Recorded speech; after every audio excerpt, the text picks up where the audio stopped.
विशिष्ट गाल्पिक गोदावरीश महापात्रଙ୍କ रचित गल्पटीर विशेष शीर्षक विख्यात कटकरू अख्यात पल्ली। ओडिशार खूब कम लोक जो गाँ खंडी को जानिछंती से गाँटा ना हेउछि सियाली। सियाली गाँ को बेसी लोक जानिबार किछि कारण ही नहीं। से गाँ भितरे पक्का घर नहीं, से गाँ को भल बाट नहीं, से गाँर लोके मध्य पाठ पढ़ी नाहांती। गोबर गाड़ियारे कई फुटिला परी गोपाल जे किपरि सेठारे फुटिला ताहा हेउछि ओडिशार नाना आश्चर्यजनक घटना भितरु गोटाए। ओडिशा मुलकरे सियाली बोली गोटे गाँ अछि, आउ सेई गाँ रे तार घर बोली गोपाल केबे भूल सुद्धा कहा आगे निजर परिचय दिए नहीं। गाँ ना पचारिले से गोटाई चालाखी करी थानार नाटा कहीदिए। कथाटा सेथिरे प्राय घोड़े हो जाए। सियालीर लोके मुंड झाड़ तुंडे मारी पेट पोषंती। किए मूल लागे, किए पनीपरिबा बिके बा पाइटी न पाइले भिक मागी चले। एगुड़ाक समाजर नितांत तल श्रेणी लोकंक कार्य। गोपाल ए कथा पाठ पढ़ी बुझी पारिछि। तेणु से कटकर पक्का घर भितरे एगुड़ाकू आत्मीय दृष्टि बा श्रद्धा चक्षुरे आदौ देखे नहीं। ए कथा कल्पना कले तार लोम टांकुरी उठे। भावे सियाली गाँटा जेबे समतल अंचल तो से आसी बसिछि गौरी शंकर श्रृंगरे। तार पाठ ठारू गाँ लोकंक स्थान केते तफात। पिलादिनर अनेक कथा पक्का घर भितरे गोपालार मने पड़े। मात्र गोटे कथा को से केबे हेले मनरू पासोरी पारे नहीं। से नितांत छोट थिला बेले तार बापा जड़े तहसीलदार पियादा थिले। काठ बिका व्यवसाय छाड़ी से पिला को धरी तहसीलदार को गोटाए बर मागिथिले। 5 वर्ष पर बदली हेबा समय रे तहसीलदार बाबू अनुरक्त भृत्य प्रति बड़ शुभ दृष्टि पकाइले। ताहारी फल रे गोपाल कटक कॉलेज पर्यंत जाई परिछि। एवे तहसीलदार नाहांती कि तार बापा मध्य नाहांती। जो समय कथा कहा जाउछि सेतेबेले उत्कलमणिक करुण आह्वान रे ओडिशा बुकुर कठोर पत्थर खंड सुधा तरली जाउथिला। महानदीर कराल बन्यारे शह शह लोके भासी गले। हजार हजार घर भाजीगला। बिल उपरे 7 फुट पानी ठिया हेला। गछ उपरे मनीष आश्रय नेला। स्थल न पाई चाल उपरे माँ संतान प्रसव कला। छाड़ी न पारी पिता पुत्रर शबकु जाकी धरी गछरे लाखी रहिला। ए सबु कहानी शुणी पत्थर तरलिबा असंभव कौन। उत्कलमणिकर ए डाक समस्तक कानरे बाजिला। कॉलेज भितरे एक कोठरी रे गोपाल मध्य एकथा शुणिला। दल दल छात्र बन्यारे लंफ देवाकू बाहरिले। बन्यार ए अत्याचार रे केतेक युवक प्राणरू एपरी तप्तश्वास उठिला से कॉलेज भित्ति पर्यंत थरी उठिला। ओडिशा जेबे गला कहा घेनी से कॉलेज। गोपाल तो सेदिन भात थाली पाखे बसी पारिला नहीं। रातिरे सेजरे सोई पारिला नहीं मध्य। संध्या बेलू से चौकी उपरे बसी बसी चिंता कला। तार चिंता भितरे गोटिए अतीत जीर्ण जगतर नितांत अस्पष्ट छाया देखागला। कि दिनहीन बेश से जगतर। गाँ गहलर कोलाहल भितरे गोटिकर मुहरे हेले हस नहीं। बिलरे पानी, घरे पानी, प्रति आखिरे पानी। हृदय भावनार कूलथल मिलू नहीं। ए प्राचीन जातिटार शक्तिशाली वंशधरगण शक्ति हराई कुआड़े भासी जाउछंती ताहा कल्पना मध्य करि हेउ नाही। सबुआड़े हाहाकार, सबुआड़े चित्कार। से भितरे गोपाल देखि पारिला तार सही पूर्व परिचित सियाली गाँर चित्र। से गाँर लोके भासी जाइछंती। गाँर पूर्वपट से भागवत घरटा आउ नाही। ग्राम देवती बाउतेईंक मंडपर पत्थर खुंट केवल पानी उपरकू जहा देखा जाउछि। गाँर जेउ उच्च मशाणी भूई खंडक समस्तंकर आश्रयस्थल सेठारे बड़ बरगछकू किए आश्रय देई पारि नाही। तार बुकू दाऊ दाऊ पड़िला एवं उठिला। केबे तो से पक्का घरे बसी सियाली कथा भाबी नाही। एते दिने से स्मृति काहींकी जागिला। से तत्व से खोजिबाकू चेष्टा कला नहीं। से केवल आखि आगरे केतेगुड़िए विभंग चित्र देखिला। बेले बेले चमकाइला परी ଚୌକିରେ ସିଧା ହୋଇ ବସି ଗୋଟାଏ ଦୀର୍ଘଶ୍ୱାସ ଛାଡ଼ିଲା। କଇଁ ଫୁଲ ପରି ଧଳା ସେଜଟାରେ ସେ ବହୁବାର ଏପାଖ ସେପାଖ କଡ଼ ଲେଉଟାଇଲା।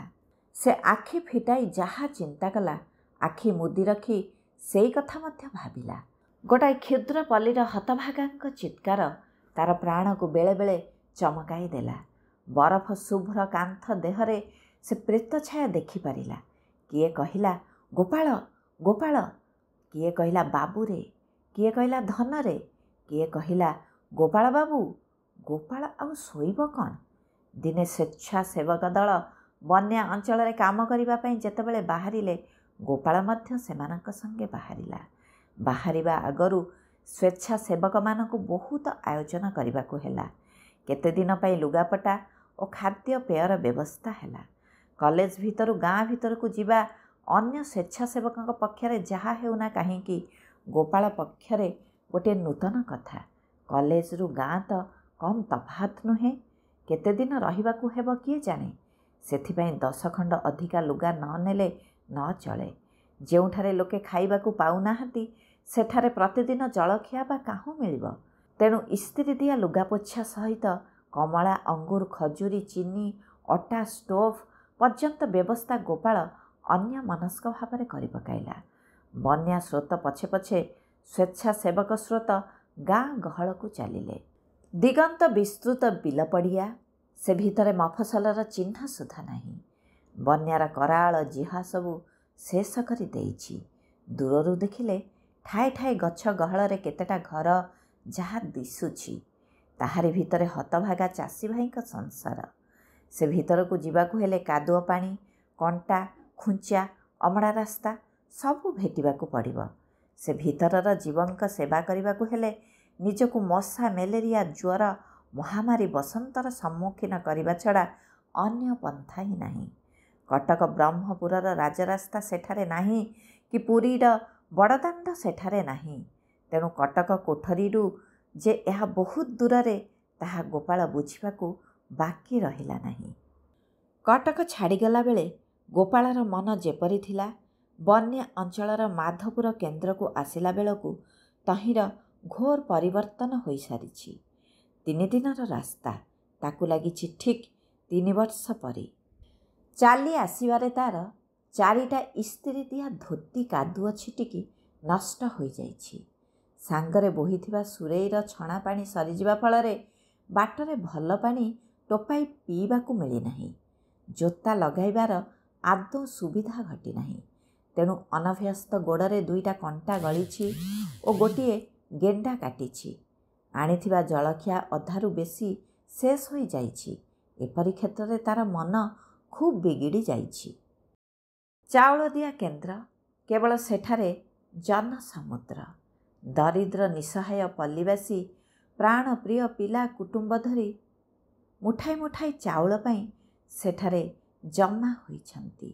ମୁଠାଏ ପାଇଲେ ପୁଅଠାରୁ ବାପ, ଭାଇଠାରୁ ଭାଇ ଭିଟି ଓଟାରି ଗିଳି ପକାଇବାରେ କୁଣ୍ଠାବୋଧ କରୁନାହାନ୍ତି। ସେଠାରେ ଗୋପାଳର କର୍ତ୍ତବ୍ୟ। ସେ ଗୋଟାଏ ଦୀର୍ଘଶ୍ୱାସ ପକାଇଲା। ତାପରେ ଧୀରେ ଧୀରେ ରୁମାଲରେ ମୁହଁ ପୋଛି ତାର ଇସ୍ତ୍ରୀ ଦିଆ ଲୁଗା କାହା ଦେହକୁ ନ ଲାଗିଲା ପରି ବଡ଼ ସାବଧାନରେ ଠିଆ ହେଲା। କିନ୍ତୁ ଚାରିଆଡ଼େ ତ କଙ୍କାଳ, ଚାରିଆଡ଼େ ତ ଦରିଦ୍ର, ସେ କାହାକୁ କରଛଡ଼ା ହୋଇ ରହିବ? ଦିନେ 2 ଦିନ ଗଲା, ସେ ମୁଠି ଚାଉଳ ଦେବାରେ ଅଭ୍ୟସ୍ତ ହେଲେ ମଧ୍ୟ ଲୋକଙ୍କ ବ୍ୟବହାରରେ ନିତାନ୍ତ ଉତ୍ତ୍ୟକ୍ତ ହୋଇ ଉଠିଲା। କିଏ ପାଖକୁ ମାଡ଼ି ଆସୁଛି ତ କିଏ ଉପରେ ପଡ଼ୁଛି, କିଏ କୁଞ୍ଚ କାନି ଧରି ଭିଡ଼ୁଛି, କିଏ ହାତ ଧରି ଟାଣୁଛି। ପ୍ରତି ମୁହୂର୍ତ୍ତରେ ତାକୁ ବ୍ୟତିବ୍ୟସ୍ତ ହେବାକୁ ପଡ଼ିଛି। ମନ ନିତାନ୍ତ ତିକ୍ତ ହୋଇ ଉଠିଛି। କେବେ ବୋକା ଲୋକଗୁଡ଼ାକ ଭଦ୍ରାମି ଜାଣନ୍ତି ନାହିଁ, ଖାଇବାକୁ ନାହିଁ ବୋଲି ଭଦ୍ରଲୋକର ଲୁଗା ଭିଡ଼ିବେ? ଛି! ଖାଲି ଯେ ଗୋପାଳ ଏ କଥା ମନରେ ଭାବିଲା ତାହା ନୁହେଁ, କାର୍ଯ୍ୟରେ ମଧ୍ୟ ଦେଖାଇଦେଲା। ବିରକ୍ତ ହେଲା, ନାକ ଟେକିଲା, ହାତ ଛିଞ୍ଚାଡ଼ିଲା, ଫୋପାଡ଼ିଲା ପରି ଚାଉଳ ଦେଲା। ଦରିଦ୍ର ପଲ୍ଲୀବାସୀ ତଥାପି ଶିଖିପାରିଲେ ନାହିଁ ଏ ହେଉଛି ଗୋପାଳ ମନରେ କଷ୍ଟ। ଗୋପାଳଠାରୁ ସମସ୍ତେ ଚାଉଳ ନିଅନ୍ତି, କିନ୍ତୁ ଗୋପାଳ ଦେଖେ ଅର୍ଗଳି ପାଖେ ଗୋଟିଏ ବୁଢ଼ା କେବଳ ଠିଆ ହୋଇ ଫେରିଯାଏ। ସେ ପାଖକୁ ଆସି ମାଗେ ନାହିଁ କି ମାଗିବା ପାଇଁ କାହାକୁ ମଧ୍ୟ କହେ ନାହିଁ। ଗୋପାଳ ତାକୁ ଦେବ ବୋଲି ବିଚାରେ, ମାତ୍ର ଗହଳି ପାର ହୋଇଯାଇ ଦେଇପାରେ ନାହିଁ। ଦିନେ 2 ଦିନ 4 ଦିନ ଗଲା। ବୃଦ୍ଧର ସେଇ କରୁଣ ଦୃଷ୍ଟି ଗୋପାଳ ଭୁଲି ପାରିଲା ନାହିଁ। କେବଳ ପରିଚିତ ମୁହଁ ପରି ତାକୁ ଜଣାପଡ଼ିଲା। ଦିନେ ଆଗରୁ ଲୋକ ଆଡ଼େଇ ଆଡ଼େଇ ସେ ଯାଇ ବୃଦ୍ଧ ପାଖରେ ପହଞ୍ଚିଲା ଏବଂ ପଚାରିଲା, ନେଲଣି? ବୃଦ୍ଧ ମୁଣ୍ଡ ହଲାଇ କହିଲା, ହଁ। ତେବେ ଠିଆ ହୋଇଛ? ବୃଦ୍ଧ ତାର ଶୁଖିଲା ଧଳା ଛେପ ଲାଗିଥିବା ଓଠକୁ ଶୁଖିଲା ଜୀବରେ ଚାଟି ଥରେ 2 ଥର ପାଟି ବୁଲାଇଲା। ତାପରେ ଗୋପାଳ ମୁହଁକୁ ଥୁ ଥୁ କରି 2 ଲଣ୍ଡା ଛେପ ପକାଇ ଆଖି ତରାଟି ଚାହିଁ ରହିଲା। ଖୁବ୍ ଚହଳ ତ ପଡ଼ିଗଲା। ଗୋପାଳର ମୁହଁ କଳା ପଡ଼ିଗଲା। ସମସ୍ତେ କହିଲେ, ଶିଆଳିର ସାନ୍ତରା କଲେ କ'ଣ? ଗୋପାଳ ସେ ରାତି ରାତି ରାଗ ଅପମାନ ବିରକ୍ତିରେ କଟକର କୋଠରୀ ଅଭିମୁଖେ ଯାତ୍ରା କଲା। ତାର 4 ଦିନ ପରେ କଟକରେ ଉତ୍କଳମଣି ସାଧାରଣ ସଭାରେ କାନ୍ଦି କାନ୍ଦି ହାତ ପ୍ରସାରି ମାଗିଲେ, କାହାର ଛିଣ୍ଡା ଲୁଗା ଅଛି ତାହା ମଧ୍ୟ ଦେଲେ ଦରିଦ୍ରର ସେବାରେ ଲାଗିବ। ଦରିଦ୍ରର ସେବା? ଛିଣ୍ଡା ଲୁଗା? ଗଭୀର ବିରକ୍ତିରେ ମୁଣ୍ଡ ପୋତି ବସି ରହି କଲେଜ ଘରେ ଗୋପାଳ ପୁଣି ଚମକିଲା। ନିଜର ଲୁଗାକୁ ଚାହିଁଲା, ଦେଖିଲା ଖଣ୍ଡିଏ ସୁଦ୍ଧା ଚିରା ଲୁଗା ନାହିଁ। ପୁଣି ମୁଣ୍ଡ ପୋତିଲା, ପୁଣି ଟେକିଲା। ଯେ ଭଦ୍ରାମୀ ଜାଣେ ନାହିଁ ତାର ପୁଣି ସେବା କରିବାକୁ ହେବ। ଗୋପାଳ ଏଥିର ତତ୍ତ୍ୱ ଖୋଜି ପାଇପାରିଲା ନାହିଁ। ଛିଣ୍ଡା ଲୁଗା ପୁରୁଣା ଲୁଗା କାହା ପାଇଁ? ଗୋପାଳ ମୁଣ୍ଡ ଟେକି ନିଜର ଲୁଗାକୁ ପୁଣି ଚାହିଁଲା। ସଫା ଆଖି ମେଲା କରି ଦେଖିଲା, ସେଇ ଲୁଗାରେ ସେଇ ଅର୍ଗଳି ପାଖ ବୃଦ୍ଧର ଛବି। ଆଖି ମଳିଲା, ରୁମାଲରେ ଆଖି ପୋଛିଲା। ରୁମାଲକୁ ଚାହିଁ ଦେଖିଲା, ସେଥିରେ ଛେପ ତ ଲାଗିନାହିଁ। ତଥାପି ସେଇ ବୃଦ୍ଧ ଆଖି ଆଗରେ ବୃଦ୍ଧ, ବାସ୍ତବିକ ବୃଦ୍ଧ। କେବଳ ହାଡ଼ ଉପରେ ଚମ ଛାଉଣି ହୋଇଛି। ବିରାଟ ବପୁର କଙ୍କାଳ ସେ। ସେ କାନ୍ଦୁ ନାହିଁ, ସେ ହସୁ ମଧ୍ୟ ନାହିଁ। ଉଲଗ୍ନ ବେଶରେ ଲୁଗାର ପ୍ରତି ସୂତା ଦେହରେ ସେ ଜଡ଼ିତ ହୋଇ ରହିଛି। ଉତ୍କଳମଣିଙ୍କର ଏହି କି ସେଇ ଦରିଦ୍ର? ଏହାରି ସେବା ପାଇଁ ଛିଣ୍ଡା ଲୁଗା? ଗୋପାଳ ମୁହଁ ପୋଛି ଛିଡ଼ା ହେଲା। ଦୁଆର ମୁହଁରେ ଶବ୍ଦ ହେଲା, ଦିଅ ଦିଅ, ଲୁଗା ଦିଅ। ସ୍ୱେଚ୍ଛାସେବକଙ୍କ ମୁହଁକୁ ଚାହିଁ ଗୋପାଳ ପ୍ରଥମେ କିଛି କହିପାରିଲା ନାହିଁ। ଜଣେ କହିଲା, ଏଟା ଦିଅ, ଜଣେ କହିଲା ସେଟା ଦିଅ। ଗୋପାଳ ମନା ମଧ୍ୟ କଲା ନାହିଁ। ହାତରେ ଭିଡ଼ି ଆଣି ବଢ଼ାଇ ଦେଲା। ସତେ ଯେପରି ସେଇ ସ୍ୱେଚ୍ଛାସେବକଙ୍କ ଭିତରେ ସେଇ ବୃଦ୍ଧଙ୍କୁ ସେ ଦେଖିପାରିଲା। ଖଣ୍ଡକୁ ଖଣ୍ଡ ଲୁଗା କାମିଜ ଦେଉ ଦେଉ ପଚାରି ପକାଇଲା, କ'ଣ ସେଇ ବୁଢ଼ା ପାଇଁ? ସମସ୍ତେ ହସି ଉଠି କହିଲେ, ନା, ପିଲା, ବୁଢ଼ା, ବୁଢ଼ୀ, ଯୁବକ, ଯୁବତୀ ସମସ୍ତଙ୍କ ପାଇଁ। ଗୋପାଳ ମୁହଁ ପୋତି ପୁଣି ମୁହଁ ପୋଛିଲା। ଏଇ ଘଟଣାର ମାସକ ପରେ ଗୋପାଳ ଯେତେବେଳେ ଆଖି ଛଳ ଛଳ କରି ଆଣ୍ଠୁ ଡିଆଁ ଲୁଗା ଖଣ୍ଡିଏ ପିନ୍ଧି ମାଧପୁର କେନ୍ଦ୍ରର ସେଇ ଅର୍ଗଳି ପାଖେ ଠିଆ ହୋଇ ଚାଉଳ ଦେଉଥିଲା, ଶିଆଳି ଗାଁର ବୃଦ୍ଧ ସାନ୍ତରା ବାଡ଼ି ଭରା ଦେଇ ଗୋପାଳର ହାତ ଧରି କହି ପକାଇଲେ, ବାବୁ, ଉତ୍କଳମଣିଙ୍କ ସାଥିରେ ତୁ ଏବେ ଗାଁକୁ ଫେରିଆସିଲୁ?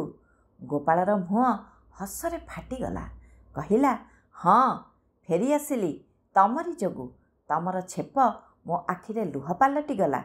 ଏବେ ବୁଝୁଛି, ସେଇ ଛେପ ଦରିଦ୍ର ପ୍ରାଣର ପ୍ରତିବାଦ। ସମାପ୍ତ।